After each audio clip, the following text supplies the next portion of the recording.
Hola, devoradores de libros, muy buenas, bienvenidos de nuevo a este canal de literatura, bienvenidos a esta sección de reseñas en las que en esta ocasión nos toca narrativa y bueno, no sé cómo afrontar en realidad esta reseña, he estado pensándolo e incluso optar por tener alguna nota para ir haciendo una especie de chuletilla, ¿no? En la que ir contando cosas, pero vamos a hablar de un clásico de la literatura, un clásico del terror gótico, entre comillas.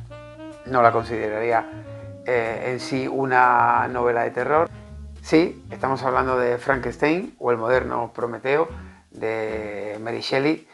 ¿Qué os puedo yo decir de esta novela que no sepáis aquellos que lo hayáis leído? Creo que es prácticamente imposible.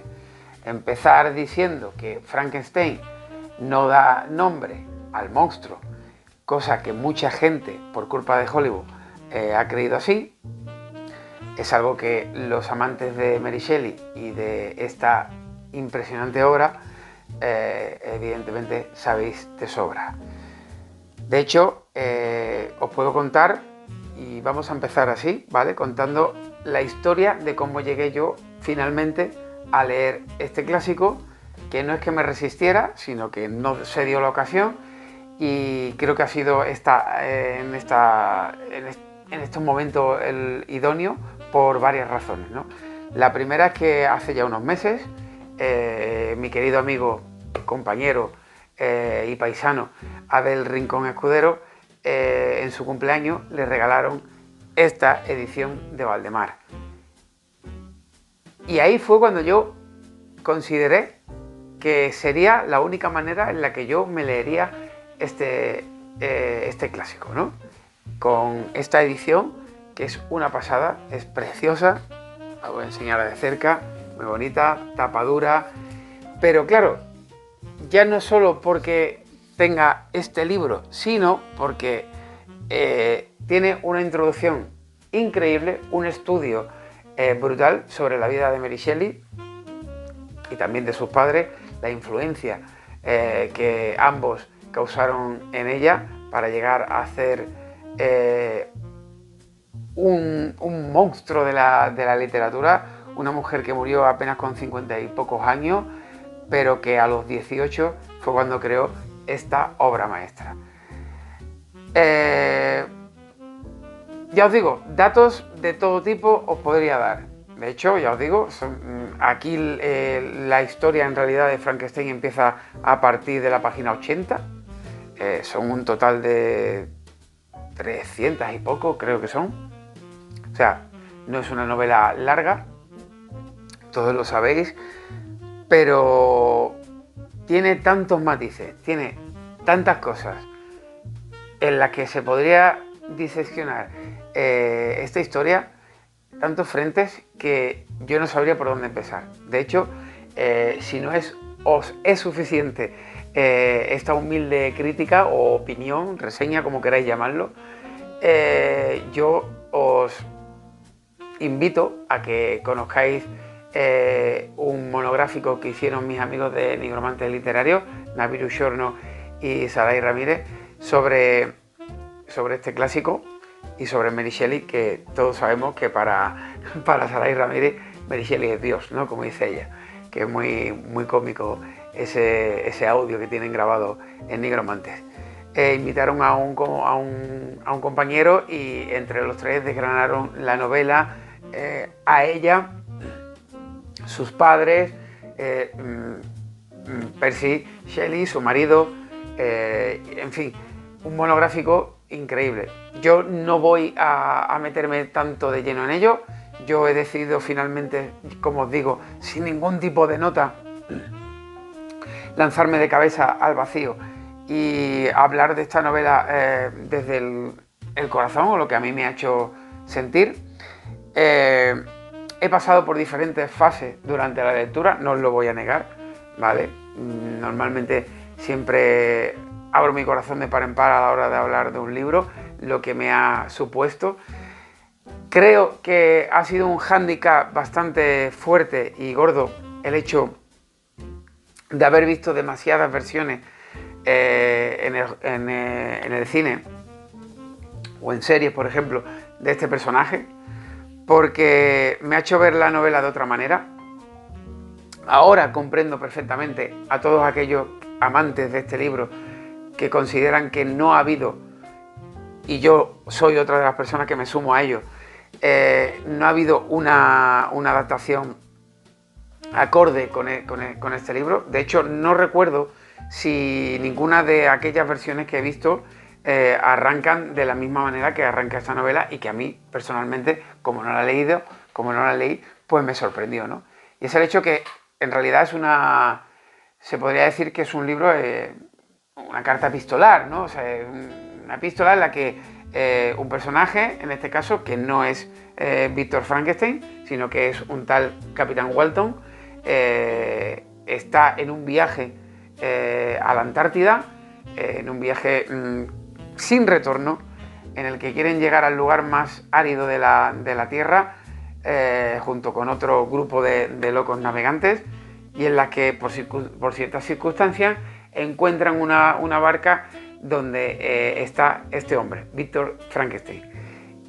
Y lo que más me llama la atención es cómo Walton hasta entonces no había encontrado a nadie de su categoría o de su inquietud aventuresca, o llamadlo como queráis, hasta que se cruza con este hombre, y este hombre le confiesa y le cuenta su vida, ¿no? Le cuenta todo por lo que ha pasado hasta llegar ahí, ¿no?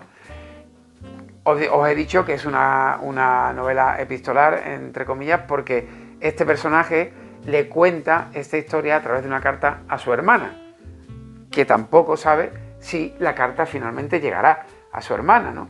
Porque él tiene un rumbo muy fijo, aunque al final de su destino la cosa cambia, precisamente gracias al encuentro con Víctor y cómo le cuenta su vida, ¿no? Todos conocemos el clásico de una manera u otra, ¿vale? Pero arranca de esa manera que a mí me sorprendió, porque ya os digo, yo no la recuerdo en el cine. A lo mejor alguna la habría, pero me gustó eso muchísimo, ¿no? Y bueno, y cómo se va abriendo esta novela poquito a poco a través de las enseñanzas y de las cosas que nos cuenta Víctor Frankenstein, un hombre obsesionado con la grandeza, y sobre todo cuando llega a convertirse o a intentar ser algo parecido a un dios, ¿no? Y crear esa criatura por ciertas circunstancias que pasan en su vida, que prefiero que la descubráis en la novela, aquellos que no la hayáis leído, y los que sí ya sabéis de lo que hablo. Pero bueno, el primer choque, la primera cosa que a mí me sorprende, ¿no?, es el hecho de que Víctor, después de criar a esta criatura, no la cría, no la cuida. Esta criatura que no tiene nombre, algunos la llaman criatura, otros monstruos. Yo no la consideraría un monstruo, porque, claro, fijaos y daros cuenta, ¿no? Esto es como si fuera aquel padre que tiene un hijo, su mujer muere, ¿va? Imaginaos que su mujer muere y él decide abandonar a ese niño, ¿no?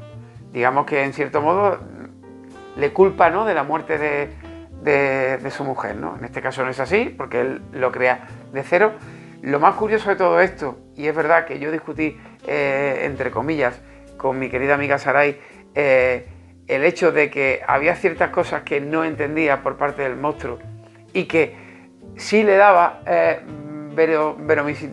verosimilitud, al hecho de que este hombre, con ciertas partes del cuerpo de otras personas, creara un monstruo simplemente electrocutándolo, que es algo que queda muy guay en Hollywood, pero que no tiene sentido ninguno, ¿no?, científico. Pero ya os digo, por algo es la primera historia de ciencia ficción de la historia. O sea, ya nada más que con eso, y que lo escribiera con 18 años, para mí Mary Shelley ya tiene toda mi admiración absoluta. Pero sobre todo lo que yo discutía con Saray era una parte que vamos a comentar ahora más adelante, ¿no? Pero lo que más me fascina es la facilidad de palabra que tenía esta mujer, cómo escribía, es que es increíble. A lo mejor algunos considerarán que a lo mejor era demasiado técnica, o digamos que demasiadas florituras para contar algo que a lo mejor en una frase solo se podía contar, pero es tan bonito como escribe y ciertas partes de la novela que es que de verdad te da exactamente igual. Es como, yo lo describiría sinceramente como un baile, ¿no? Es un baile a través de las páginas en la que ella te va llevando y tú vas al compás de la música que ella marca con cada una de sus palabras, sus estrofas y sus sentimientos, ¿no? De verdad, yo no soy nadie para desgranar esta obra maestra, pero sí la quiero contar desde dentro, ya os digo, no tengo ningún tipo de guión, estoy como digo muchas veces, vomitando palabras que salen de mi alma para intentaros acercar a lo que a mí me ha hecho sentir esta novela en ciertos momentos, ¿no? La capacidad que tiene Mary Shelley para no sorprendernos, sino más bien abrirnos los ojos ante los verdaderos monstruos del mundo, que somos los humanos, y no esta pobre criatura que, como digo, como decía hace un momento, es abandonada por su creador, repudiada. Él se quita de en medio, lo abandona, y este pobre infeliz tiene que sobrevivir, que esta es otra parte muy interesante, cuando Víctor, aparte de contar su vida personal, lo que le pasa con sus padres, cómo muere su madre, cómo tiene ese amor con Elizabeth, que es una chica que prácticamente desde que eran pequeños sus familias se encargaron de que en un futuro se unieran. Pero claro, Víctor es para mí el verdadero monstruo de esta historia. Un ser cobarde, repudiable, ya no solo porque abandona a esta criatura, sino por todo lo que hace después cuando esta criatura se revela ante él y le pide que le ayude, que lo único que quiere es a compañera, igual que puede tener él o cualquier ser humano, para que le acompañe dentro de su monstruosidad y pueda ser y notar algo de felicidad y cariño que no le ha dado a nadie, porque hay una parte brutal en la que la criatura a escondidas conoce a una familia muy humilde, una cabaña, y que incluso les ayuda a escondidas a cortarle y proporcionarle leña a la familia, y llega un momento en el que la criatura se siente parte de esa familia, y cuando quiere desvelarse a esa familia, evidentemente le repudian por monstruo, y ahí es cuando sufre el absoluto cambio la criatura. Hasta entonces era todo bondad, pero se da cuenta de que la bondad en este mundo es inviable por culpa del ser humano, ¿no? Entonces, cuando va hacia su creador, lo busca y le pide que le proporcione esa compañera, ¿no? Aquí es donde yo discutía con Sarai el hecho de que me parecía demasiado rápido o demasiado acelerado el hecho de que la criatura tuviera la capacidad de aprender de la nada, porque daos cuenta de que es como si fuera un bebé, no sabía hablar ni nada por el estilo, pero que poco a poco va captando lo que escucha a través de esa forma de espiar a esa familia que os digo, y cómo va aprendiendo ya no solo hablar, sino también incluso geografía a través de personajes que estudian dentro de la casa, poco cogido entre comillas por pinza para mí, ¿no? Pero eso ya es ser muy tiquismiqui, porque como os digo, vamos a discutir eso y nadie discute el hecho de haber creado una criatura de la nada con 4 voltios, como aquel que dice, pero eso es la ciencia ficción, ¿no? En cierto sentido. Pero bueno, y aquí llega el momento, ¿no? El momento en que la criatura se revela ante su creador, y este se niega en rotundo a crear otra criatura como él, y es cuando le dice que si no lo hace, le va a hacer sufrir el resto de su vida. Y empieza la transformación no solo del monstruo, de la criatura, sino de Víctor Frankenstein, ¿no? Aquí descubrimos la verdadera naturaleza de este hombre, porque la primera víctima es su hermano pequeño, que aparece estrangulado. Él sabe que ha sido la bestia, se acusa a una de las criadas y él se calla la boca, por no decir que él es el que ha creado esa criatura y quién es el culpable de todo esto. Después cae su querido amigo Clevar, que a mí esa muerte me tocó porque ese hombre era todo bondad, todo el amigo que todo el mundo deberíamos y querríamos tener, ¿no? Y como él lo pierde, ahí es cuando Víctor ya definitivamente queda destrozado y trata de agarrarse como puede a la poca humanidad que le queda a través de, como digo, de su presunto amor, Elizabeth, pero que ella también termina pereciendo a manos del monstruo. Su padre termina también falleciendo, en fin, alrededor suya van cayendo como moscas, ¿no? Todos. Y termina abandonándose y abandonando a todo aquel que pueda tener algo con él o algo de su cariño, precisamente por miedo a esa criatura que está acechando para hacerle sufrir, ya que él sigue negándose a darle esa compañera, ¿no? Y termina, pues, como os digo, en ese Ártico junto con Walton, ¿no? Y digamos que es cuando se cierra el círculo y no recordaba yo a través de las películas si así era como pasaba en Hollywood, pero tristemente para algunos, para mí no, Frankenstein muere a pies de la criatura, entre estertores, medio loco, obsesionado simplemente con la venganza y hallar a ese monstruo para vengarse de él por lo que le ha quitado. No veo ningún tipo de remordimiento por parte de él, sin embargo de la criatura sí, que para mí ha sido el personaje más humano de esta historia, por lo menos así lo he sentido. Ya os digo, es el típico niño que se ha dejado influenciar por esta asquerosa humanidad y después de no conseguir su premio, el que él considera que debería de tener, pues castiga a los demás, ¿no? En este caso a su papi, a Víctor. Y es el único que termina totalmente arrepentido de todo lo que ha hecho. A mí es el único personaje de esta historia que me da pena, ¿no? Ya os digo, quizá me deje algún personaje más importante, no lo sé. Creo que más o menos he hablado de los principales y de todo lo que conlleva esta historia, que es un mensaje puro y duro a la sociedad humana. Podríamos ponerlo en otro contexto histórico, daría igual, el mensaje siempre sería el mismo: la humanidad es una mierda, un monstruo creado de la nada puede llegar a tener la capacidad de amar más que nosotros o de ser más humano que nosotros mismos. En fin, hay muchísimas cosas. También está situado en un contexto político de la época crucial también. Mary Shelley no daba puntadas sin hilo, evidentemente.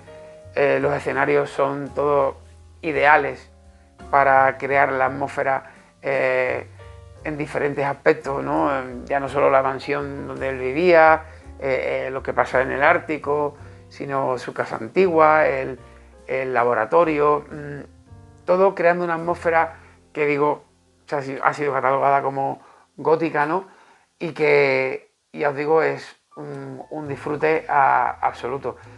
No sabría qué más deciros para recomendaros a aquellos pocos que, como yo hasta ahora, no hayáis leído esta historia. Pero sí que es verdad que después de haber visto tanta película en Hollywood, creo que es absolutamente necesario que le deis una oportunidad a este libro si no lo habéis leído y os deis cuenta de que ya es hora de que Mary Shelley consiga tener una adaptación digna de una de las mejores historias que se ha escrito y, como digo, y como me vuelvo a repetir, la primera historia de ciencia ficción que fue creada, pues fíjate, simplemente por un pequeño, entre comillas, pique o concurso, como sabéis, de su querido Percy Shelley, junto al... Ahí, ahora no me va a salir el nombre, me cago en la leche. ¿Será posible? Lo tenía hace un momento en la punta de la lengua, pero estaba también Polidori y estaba el... Bueno, Byron, joder, que no me salía, el Byron. Y entre ellos, pues creando historias, fue como cogieron y ella creó este Frankenstein, que en un principio tenía un prólogo de su marido y todo el mundo creía que lo había escrito él, hasta que ella salió y dijo, no, esto es de mi autoría, ¿no? Ella ha escrito muchas más historias, yo le daré una oportunidad a otras, pero tenía que empezar por aquí, evidentemente. Y ya os digo, yo os recomiendo esta edición, que es una pasada, porque ya os digo, tiene una introducción a la historia, a la vida de Mary Shelley brutal, y que se entienden muchas de las ideas y los conceptos reflejadas en ella. Yo diría que en parte, muy en parte, por culpa de su padre. Mary Shelley no llegó a conocer a su madre, murió poco después de que ella naciera por culpa del parto, y su padre lo pagó con ella, en cierto modo, al principio, y ella no tuvo una infancia muy agradable. Tenía hermanastros, ¿no? Pero sí que es verdad que se sintió muy poco querida por su padre, a pesar de que él la cultivó literariamente muchísimo. De hecho, por ello, su padre era filósofo y escritor muy famoso de la época, por ello llegó a ser lo que era, ¿no? Ya os digo, os recomendaría encarecidamente esta edición, porque ha sido un disfrute hacerla así, y poco más os puedo decir. Sería pecar de idólatra, perdón, pecar de listo, ¿no? Que no lo soy, evidente, y lo habéis podido comprobar a la hora de hablar de esta novela, que no he dado tantos datos marcados, sino os he dado mi opinión al respecto, ¿no? Muy disfrutable y un clásico que todo el mundo debería de leer. Y yo me arrepiento muchísimo de no haberlo leído antes, pero bueno, ya he cumplido, ya soy parte más de este grupo. Ya puedo decir que Mary Shelley es Dios, como dice Sarai, y poco más. Si os ha gustado el vídeo y esta recomendación, ya sabéis, like y suscripción para que el canal vaya subiendo poquito a poco, seguir trayendo contenido de todo tipo y nos vemos en el próximo vídeo. Hasta siempre, familia.